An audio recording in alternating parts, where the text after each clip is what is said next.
Hello everyone and welcome back to my Let's Play Pesterquest. Last time we hung out with Equius and we had some nice conversations with him. At least when he didn't throw us out. But yeah. I believe today we're going to go talk to Nepeta? Maybe? No, we're not. Nepeta's not until later, sorry. I just remembered it was a more mid-tone color. It's actually Terezi. Which is good. Terezi was my favorite troll for a while. Around like Act 5, Act 2, she was probably my favorite. Yeah. A fair trial. It's a cool, breezy evening. Violet leaves crunch under your feet as you stroll casually through a dense and inviting forest. Not an environment you're used to on this planet, that's for sure. You should be lapping up this serenity like a thirsty dog at a zen fountain. Instead, you're brooding. So many new friends, all of them a special breed of sad. You don't like seeing sad people, so you've done everything in your power to fix them. Slumber party, matchmaking, throwing a giant spider into a volcano. The smiles your new friends greet you with are all the proof you need that you've been doing good work. And yet, you can't help but wonder how much of a difference any of this really makes. Especially on Alternia. You've gathered that even if one of the kids avoids being murdered by an insectoid eugenics robot, they'll just wind up conscripted into a lifetime military service under a colonial empire. Which makes it really hard to believe that inducing a few bouts of revelatory catharsis will ultimately amount to much. It's a depressing thought and you're not entirely sure what to do with it, which is why you came out here. Nothing better for the soul than a nature hike, right? Maybe after a nice long walk, you'll come out right as, are we going to see like hanging scalemates now? Hey, is that treehouse? What? Ouch? Oh, Terezi voice, how do I do this? Hold on. Ouch is right, criminal. Great, more shenanigans. You won't lie and say the prospect of making friends with a spooky shark in glaringly red shades isn't appealing, but criminal doesn't leave a great taste in your mouth. When you try to move, well, you don't, because you're tied to a chair. Strike 2 on the bad taste scorecard. Probably shouldn't stick around for strike 3. In a moment of uncharacteristic self-preservation, you close your eyes and attempt to zap away. But you can't? Your head hurts and your vision is still kind of hazy, which might imply brain damage on account of your surprise wanging? What? With your luck, that probably means your superpowers are permanently broken. Typical. Looking up at your captor again, you can't help thinking the specs are a bit extra. What kind of loser wears big angular sunglasses like that anyway? Right? What kind of loser? I wonder. I'm sorry, Dirk. I don't mean to make fun of you, but I have to. You'd certainly be one to judge if you had the legal authority to do so. A fashionable dress like that with blood as deliciously red as yours? The hypocrisy on you stinks like fragrant pus. Gross. Geez, what's up with these aliens and their hang-ups about blood? Ha ha ha ha! Hang-ups. Gallows humor is an admirable quality. But such cloud-pleasing theatrics will not spare you from the full weight of the law. Oh my god, she's adorable. Also this music, yes. And Terezi face that I can't pronounce because that's not really pronunciation. She's a bit chubby, that's fine. I don't mind. A bizarre tableau unfolds before you. Stuffed dragons and benches, big angry monster, empty noose dangling next to a window. Looks like you just wandered into a courtroom drama. Much to your relief, your kidnapper isn't a shark, and you have to admit the glasses do come together in the ensemble. But is instead a short, stocky troll girl in a short-sleeved turtleneck and a pair of garish red Crocs. She wears Crocs? Oh my goodness. She would. Ugh. The fashion on this one is staggering, especially with the... Is that a sword cane with a dragon's head? No, that is awesome. It is, because I'm blind and cool. But make no mistake, I don't need eyes to smell how guilty you taste. Wow, is every sentence that tumbles out of this troll's mouth going to be weird and uncomfortable? Yes. But enough from you, Cherry Cheeks. This honorable tyranny will only tolerate so much banter before holding you in contempt. You might be developing some contempt yourself, if you're being honest. Well, unless you want to be squeezed until your organs burst from your eyes, you'll can the back talk and let this prosecution get to work. Is that what being held in contempt means? Frowny face. Fine. How many eyes is that? Okay, that's 6. Okay. I wasn't sure if it was 8 or not. You guess you'll be polite and stop interrupting. Thank you, I really appreciate it. Right, now that we have the preamble out of the way.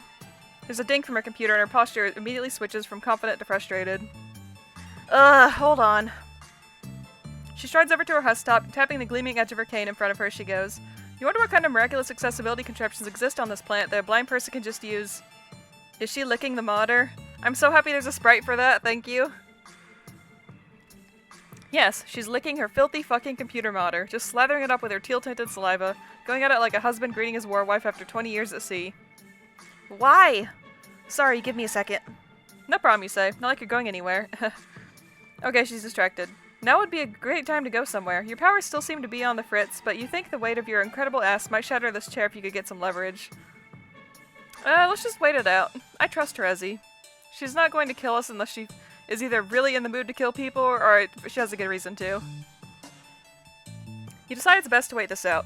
The sword and noose are a bit worrying, but with the plush toys and chalk drawings, it strikes you this is probably the closest thing Alternia has to a tea party, which would be adorable if it wasn't so depressing. Playing along seems like a prime friend-making activity. Besides, whoever got hurt in a court of law? I mean, even in the Ace Attorney games, people got physically hurt sometimes. Usually Phoenix, because Phoenix is a poor, poor man who gets abused by everyone. After a few brusque keystrokes, she strolls back to her place in the center of the room. Not a word and half a sweep, and now she won't shut up! You ask who she was talking to. Just some dumb angry girl who needs to leave me alone until the heat death of the universe. Who even cares anyway? Was that Vriska? Not me, that's who. Where were we? Crimes? Crimes! You're here today to face the highest justice under my authority as Premier League-affiliated legislator in training of His Honorable Tyranny's Court. And it is with said authority that I accuse you of that most grievous of crimes against the Empire of her imperious condescension. Uh-oh. What crime could that possibly be? Breaking and entering? Doping with a clown? You guess she could technically nail you down as an accomplice to murder, but... The crime of... existing! What? You're waiting for the other shoe to drop, but the damn thing just seems to be stuck up there. What did she say about being in training? You're beginning to wonder if this, what'd she call it? Slayliciter? Prosecutioner? Public dexter... What are these words, please? Dexterpidist? You're beginning to wonder if this murder lawyer actually knows what the hell she's talking about. You think I'm making this up? Do I really look like the kind of girl who would randomly commit unprompted and unjustified murder on a whim? In some circumstances, yes. Look, you've met some weird fucking trolls on this planet, and they all seem to have some pretty laissez-faire attitude about murders, so... No, you know what? Fine. If you're gonna be a pedantic, snot-dubbed little wiggler about it, I'll just recite the whole fucking law verbatim. Article 5, subsection 11, paragraph 68 of the Second New Codes of Alternian Jurisprudence describes your crime as... Oh no. Legalese. In Terezi's quirk. Oh, I'm sorry. Being, having been, or possessing the capacity to be in need of material resource consumption for the purpose of curtailing biological expiry existing in, of, around, or through imperial territory as one of the unclassifiable sanguination, mutant, one of the extrasolar origin, alien, or one who plans to commit, has committed, or may possess the capacity to commit high crimes and fish demeanors against her imperial condescension, criminal. There, happy now? Dang, this girl really knows her stuff. Of course I do. I'm not some fly-by-lunar cycle troll slaughter consultant, I'm a fucking professional. Clearly, how could you question her expertise on the subject of what is and is not technically a crime when there's so many books piled up haphazardly? You definitely are existing as an alien after all, and you guess that does by definition make you a criminal. And from the look of that noose, you doubt the punishment is something as quaint as being thrown in the slammer. So is there an appeals process, or... She springs forward with surprising agility and presses her face right up against yours, sniffing you with alarming enthusiasm. Your game of candied apple ignorance may convince the pan-scrambled clown fuckers in the cheap seats, but I smell the deception dripping off you like a delicious marmalade. You'll have to do better than this if you really want to... She sniffs. Want to... She sniffs again. Did Kanaya make this dress? Oh, looking out. Yeah, you say. You and her are best friends. The best. In fact, you think she should message Kanaya right now to clear all this up. You know, like a character witness. I've witnessed your character plenty, and it's as bland as they come. That's certainly not the worst contemplative noise you've ever heard. I may have misjudged you. If you tell anyone I said that, I'm going to cut off your arms and use them to finger paint bulges on your face until you bleed to death. You decide that keeping this pointlessly mundane secret is definitely in your best interest. So does this mean you're free to go? Not so fast. May have implies possibility, not certainty. Maybe Kanaya gave you this dress because she likes you, or maybe you pressured her into it circumstantially. Maybe you are a delightfully clueless and well-intentioned interloper from beyond the stars. Or maybe you were sent here as a sleeper agent to learn all of our weaknesses so that the entities controlling you can sabotage our future. In cases such as these, I find the best course of action is to leave the verdict up to chance. Oh no. She produces a double-headed coin with one side scratched out, and you immediately know where this is going. The terms are simple. Heads and I release you from your bonds. Tails and I release you from being alive. Is she really about to take you out like a gangster who just betrayed their duality-themed mob boss? Before you can request a less Saturday morning cartoon solution, she flips the coin into the air. Well, this is bad. Well, the outcome doesn't matter because Terezi's blind, so she'll just choose whatever she wants. It's bad, and it kind of makes you angry. This doesn't make sense. You didn't do anything, but here you are with a 50-50 chance of getting mersed by a jovial gremlin anyway. Gremlin is a good word to describe Terezi. I approve. Does she think this is normal? Your head is cleared enough that you could zap away if you really tried, but something about this murder lawyer is stuck in your craw. Her devotion to justice is obvious, but it's a twisted and brutal justice, streamlined for violence and painfully efficient at enabling exactly that, if this mock trial is anything to go by. This is the same system that requires insectoid eugenics robots to keep the peace, after all. There's so much wrong here, and she doesn't even see it. Well, she's blind, remember? Like, metaphorically see it. Okay, thank you for addressing that. The coin is falling. Every rotation brings you closer to a fate that, regardless of outcome, wouldn't be fair. You decide to think about what should be fair. Just like that, you're standing next to her. With a scream, you snatch the coin out of her air and hurl it full force through the window. My coin! Sorry, you shout, but she can't expect you to just accept the whims of chance when your life is on the line. Why not? Because it sucks. It's lame and dumb and really cliche. What is she, a comic book villain? Am I supposed to know what that is? You don't know. Troll culture seems to have a lot of really arbitrary similarities to human culture, and it's honestly very confusing. But that's besides the point. With a broad sweep of your arm, you gesture at her drawing of the Honorable Tyrannosaurus or whatever, and ask what he would think of your little stunt just now. Pfft. The trial isn't for him. We act like it is, but everyone knows he's just a big, hangry monster. Huh? Then who? It's for the audience, obviously. By the time you make it to the stand, you're basically dead already. Don't the accused get a chance to defend themselves? Defend? Only the outrageously guilty would ever think to defend themselves in a court of law. Well, that's fucked up. What's the point of even having a trial, then? Besides the sheer pleasure of watching all the hope slowly drain from someone's eyes as they confront their imminently approaching and inevitably gruesome execution? Yeah, besides that. It's a warning to the seditious... It's a warning to the seditious of what happens when they cross the line. And that line is, existing? Yep. The nonchalance of her answer really underlines how upsetting all this really is. You remember the law she recited, and one part in particular sticks out to you. Unclassifiable sanguination. Didn't Karkat try to commiserate with you about having mutant blood or something? You know Karkat, too? I keep waiting for him to fuss about the team leaders, but now he won't shut up about this thing he calls a Dave. Oh my goodness. Just give me a moment. Give me a moment. Okay, I'm sorry. I had to bask in Dave Cat feels. Sorry. Onward. Everyone was so worked up about the game, and now they're just over it suddenly. Yeah, that's your fault. Karkat would probably have a nuclear conniption. Nuclear conniption. That's the best phrase to describe Karkat's little rage fits. If you knew you were about to say this, but you ask her if she's aware of his blood color.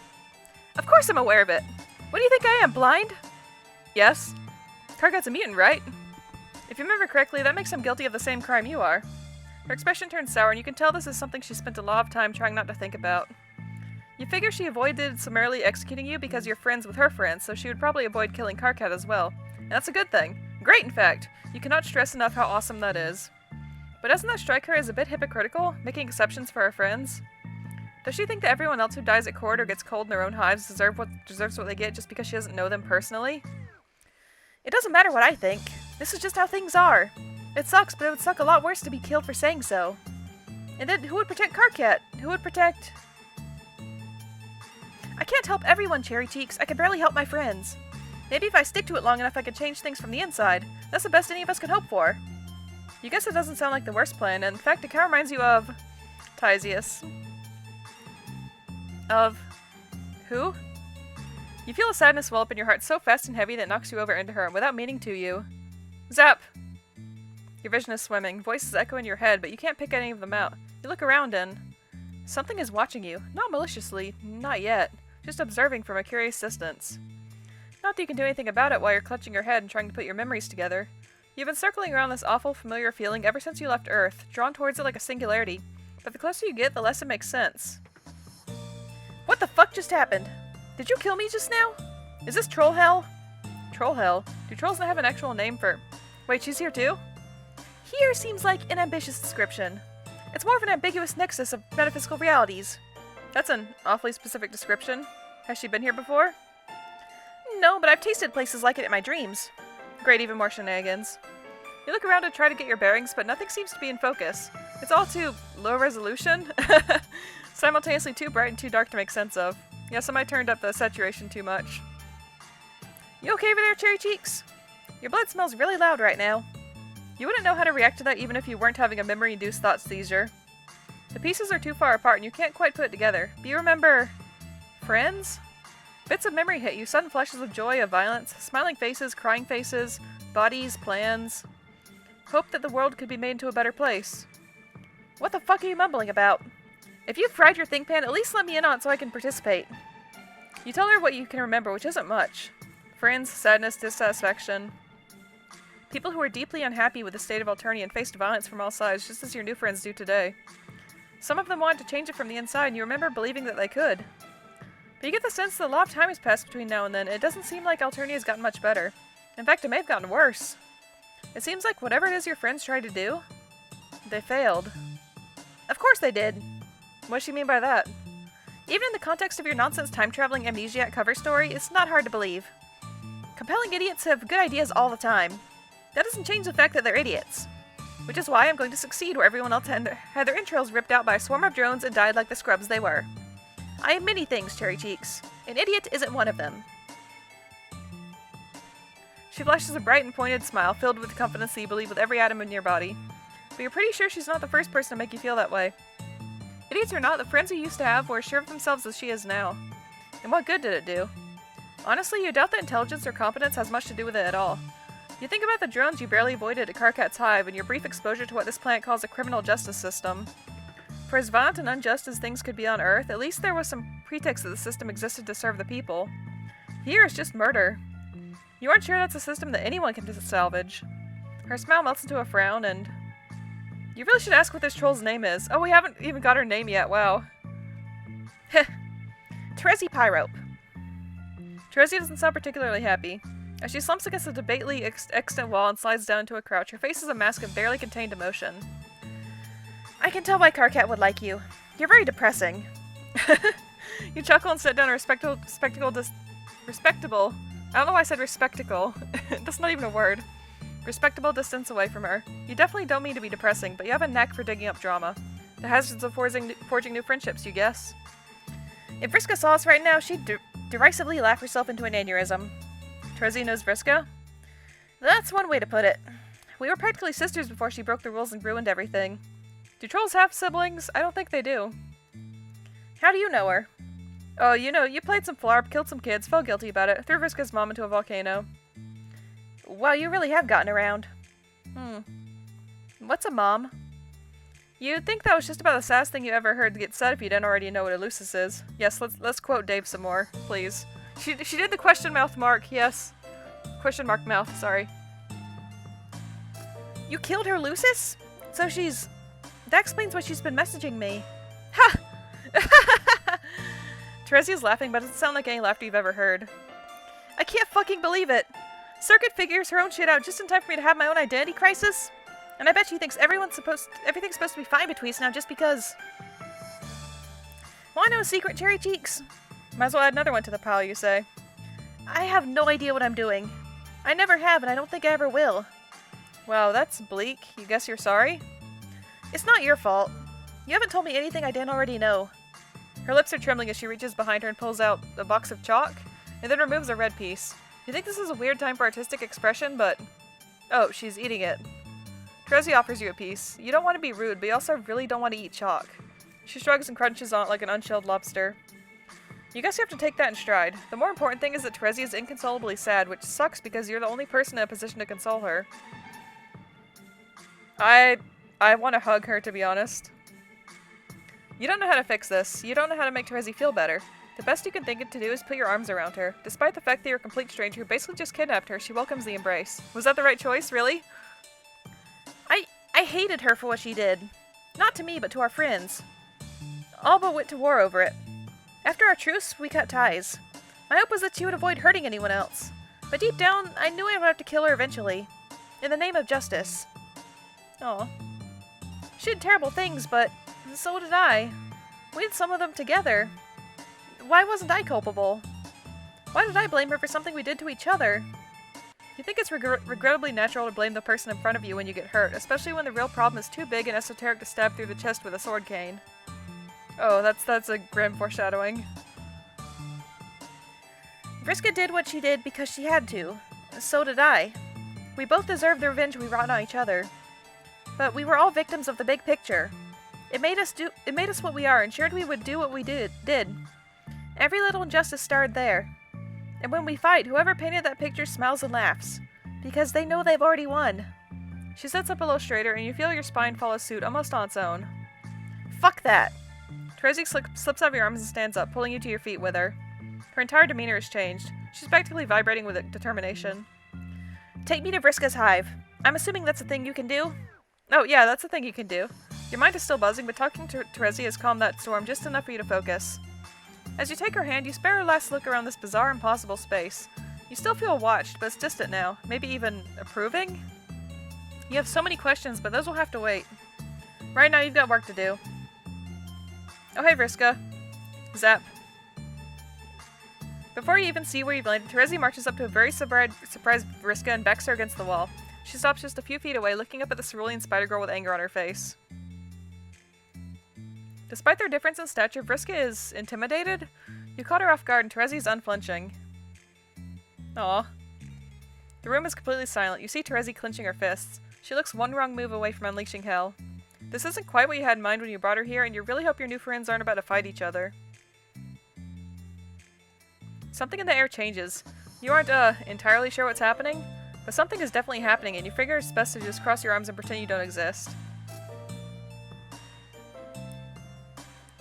Terezi's posture softens. Her hands relax as she breathes a soft sigh. Vriska straightens up, letting her own tension dissipate.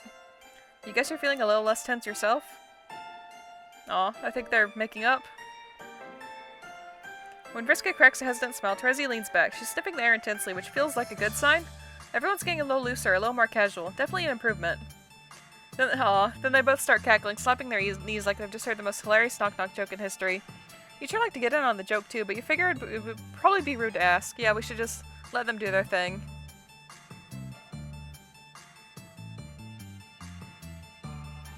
And then they hug? You're not exactly sure what just happened, but you figure hugging is a powerful platonic friend activity, even in the worst of times. It's gotten you this far, after all. Yeah, that's all this is, just two gal pals hugging it out. It's so sweet you could cry. Okay, I was going to say, like, I wasn't sure if they were flirting or not, but I'm thinking maybe they are now because they just used the phrase gal pals, so...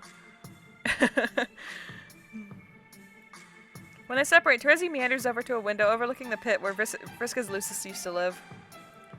So, she is dead. Oh yeah, I'm real broken up about it, too. Vriska winks at you. No, you're not. No, I'm not. Terezi turns and leans up against the windowsill. You have a lot to make up for. That's why I've been messaging you.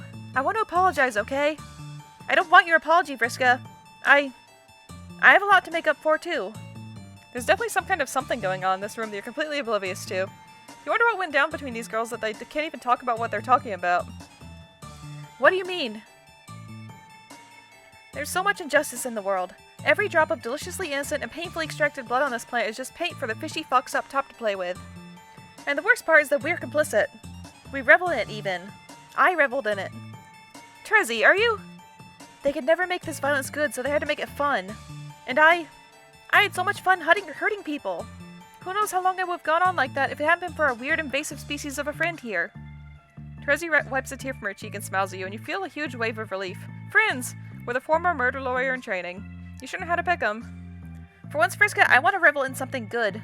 I want them to feel the razor edge of their own justice. I want their blood to stain the dirt beneath my feet like the pathetic wiggling insects they are. But I can't do it alone. I don't want to do it alone. You watch as Terezi takes in a measured breath. For just a moment, you can imagine her standing in a room full of determined people, just behind the person everyone would call leader, smiling a wicked smile. She's not the one who commands the stage, you think. She's the one who controls the spotlight. Ooh, that's a good phrase. Oh, I like that. That's good, thank you. She's the one who knows what happens next. Oh yeah, seer of mind. Yep.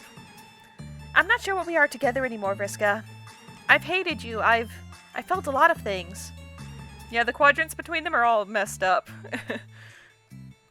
What I know is that we're dangerous, and fate seems determined to make us rivals.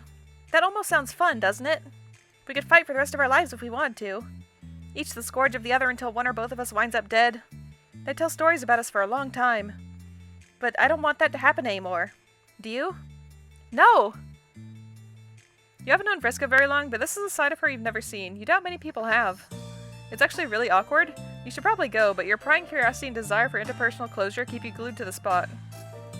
We had the right idea in the wrong circumstances, but this time, I think we could really do something together.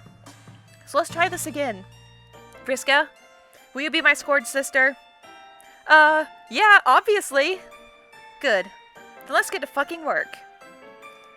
They share a look that you can't quite read, but you get the feeling this was a resounding success. Yeah, Scourge Sisters unite! And we're just being an awkward bystander. Yeah, I think that, what was I trying to say? I think that Terezi would be a good Moirail for Vriska. Because, she's good at reining in Vriska's more, psychopathic tendencies, I guess. But at the same time, I could also see them in, like, as, mate splits or Kismesis or anything, really. Or just friends, that's fine, too. They just have a very interesting dynamic between them. Alright, let's just give her distraction. You heave out a mournful sigh. Alternia is a meat grinder fine-tuned to pulverize anyone who tries to gum up the works. Maybe there's something to be done, but you don't think either of you are going to be the ones to do it. Yeah, why bother, right? She's probably doing just fine without me anyway. When you look over at her, you can see she's doing her very best to hide her tears. That's no good. You may be lost in the cynical ennui of political burnout, but that doesn't mean you can just sit by and watch your new pal descend into abject disarray. What you two need is a distraction. What you need is a clown. Oh no. No, this is terrible. No. You grab Terezi's hand and think the happiest, honkiest thoughts you can muster, and just like that... Zap. Oh no. You're right there in the living room of your dear friend Gamzee. What a sight for sore eyes is this jovial cut-up of a drug-addled juggalo. Oh, what was my Gamzee voice? What the fucking motherfuck? With a comical slowness, he dive bombs away from you over his couch into a pile of horns. A chaotic honk cacophony sends Gamzee into a chorus of screams. You elbow Terezi. Smell that? How could you possibly think about the crushing impossibility of making the world a better place when this fellow's over here acting such a fool? Her frown is unwavering as Gamzee clambers back up to his feet. That was a righteous and motherfucking miracle what you just gone all up and did in front of me. Got me scared honkwise right to the horn, pal, my brother. It's a real good thing I'm tripping the pie clown-tastic right now, otherwise my pump biscuit might flip turn ways hard enough to make me be all violent on a motherfucker. His smile's nothing if not cordially unhinged. Hey, Gams. Terezi? Well, fuck me all situationally up. What'd do, my sister? It do too much. Shit, man, that's some bad news to hear. Now that I'm all looking up at you motherfuckers, you seem pretty hellaciously burdened, like in the soul what we have. Oh my god, Gamzee, how do you talk? You agree that you do all have souls, probably. That's the answer he was looking for, right? If I have a soul, it's a tar-tasting slime stuck on the bottom of a ground pusher covering. Of a what? I don't know what that means. Oh, okay. You mean a shoe? Whatever. Well, I don't know what you two hoes have scribbled down on your plan planners for tonight, but if it's the world what has you weary-eyed, methinks maybe you should all get up to have your think pans all up on some pie pans, my mans. That's not a bad idea. What better distraction from the dystopic nightmare of Alternia than the warm, comforting embrace of hallucinogenic drugs? Terezi seems momentarily unsure, like some sensible part of her is desperately begging her to do literally anything else. Fuck it. She plops down on the couch with determination, sinking into it like a sack of disillusioned potatoes. That is directly the noise what I like to hear. Gamzee slithers down next to her and puts an arm over Terezi's shoulder. No, get back off. She tenses up but doesn't push him away. What about you, Miracle Themster? Do you want to be getting up all up in this? With how do you talk? I don't know. I don't know. He pats the seat next to him with a delightful grin. You think you feel the same tug of reason Terezi felt, but you'll be damned if you pretend to have more sense than a lawyer. Besides, you're having a hard time imagining anywhere you'd rather be than the arms of a fragrant clown. He puts his arm around your shoulders as you sit and try to make yourself comfortable. Now ain't this just the coziest and motherfucking snuggle sesh there ever was? You see Terezi sniff at an opened, half-empty Faygo bottle before taking a big swig. No, Terezi, don't go down this path again. Pass me some of that wicked elixir, my sister. Gamzee takes his own demure sip, gargling as he sucks from the bottle. By the time he passes it to you, you're pretty sure it's more backwash than Faygo. Ew, no. Which is still more Faygo than none, you guess. It is without a doubt the most vile combination of taste and viscosity. Oh, why'd you have to use the word viscosity? you've ever put into your body, but hey, at least now you know you're not thinking about politics. As you toss the empty bottle to the ground, already lost in a stupefied haze, you glance over at your new pal Terezi. She doesn't look happy, but at least she doesn't look sad. Goal accomplished, you guess? Wasted. Yeah, that's totally a healthy way to cope with your problems. Oh, she's got the fucking underpants on again. Short ending. Where are we?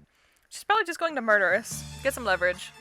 You lean forward onto your feet, take a deep breath, and hop backwards as hard as you can. It worked! You scramble up out of the broken chair as your captor turns towards you. What the fuck? You try to run, but the rope still around your legs has other plans as you trip, try to catch your weight, fail, and just sort of let the momentum of your vaudevillian tumble carry you across the room. You slam into your captor and send both of you flying out the window. Oh, this is way higher up than you thought. You grab onto her and pray for dear life. Hey, you're not falling. That's a relief. You congratulate your agile for another quick reflexes and grabbing hold of... Is the rope around her neck? Did she die like my, like red glare? Oh. Oh no. You've heard of a hung jury, but this is ridiculous. Yep. The prosecution rests in peace. Yep. Sorry, Terezi. Didn't mean to murder you.